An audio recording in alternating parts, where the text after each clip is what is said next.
Spoilers, my good people. It's only been 4 episodes and Common Side Effects has already joined the likes of Scavenger's Reign in my book, just based on how captivating it is. It's a story about a magic mushroom that can cure anything, and what follows this is not a battle the way JJK would proceed, and JJK sucks. See what happens when you push against the shield?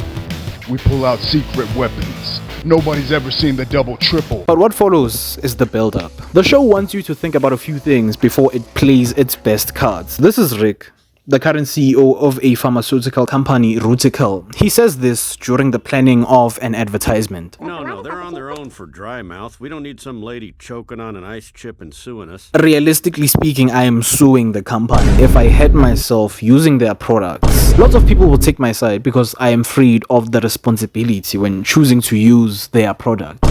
He seems just as drained as I was working in the call center industry, but having more money should make swallowing vomit easier, right? No, obviously. This is Jonas, a Rutical major shareholder who has more money than the government. Hence, we are shown that he's in the deepest trench that money can buy, and he's willing to rip a flower from its soil to keep this trench valuable. From his perspective, the mushroom will make him destitute.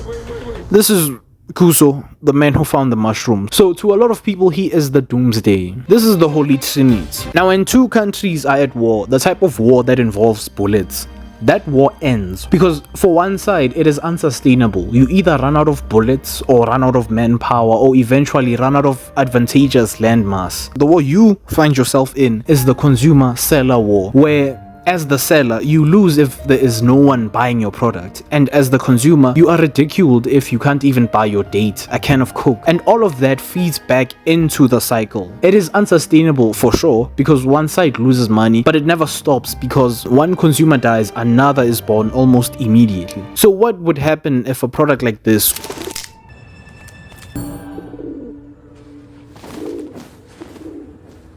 was commercialized? A mushroom. Jonas answers this question. If this mushroom gets out, it would be the single greatest destabilizing force the world has ever seen. And he isn't wrong.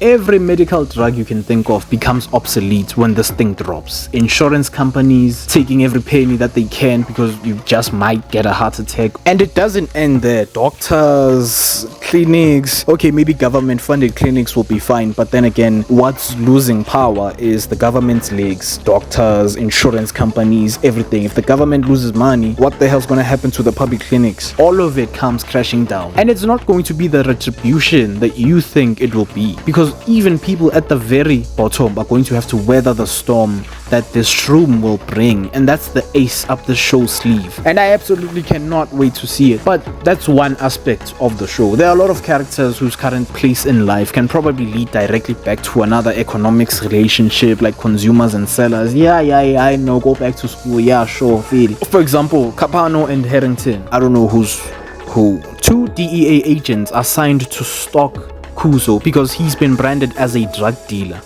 by drug dealers, yes. When upper management is asked this question, Great. Are they any good?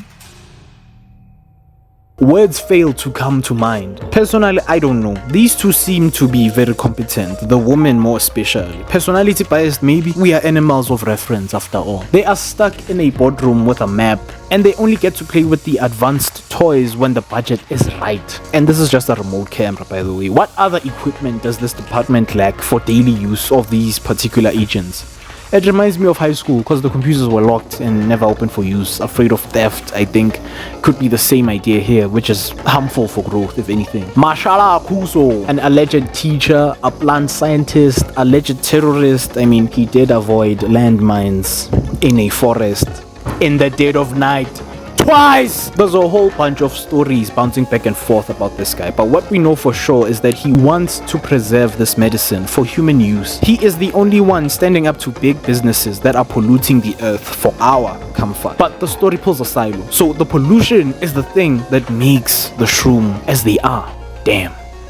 Frances, she's working as an assistant to the pharmaceutical CEO and the person who is at ground zero for this discovery, and she might be the future driving force towards the commercialization of this product. Probably the person who will make it happen, but Jonas is the one leading the hunt to destroy this thing, so it's not going to be easy. And yes, we all have our grievances with capitalism, but what do you think is going to happen to the society of this show? Tell me in the comments.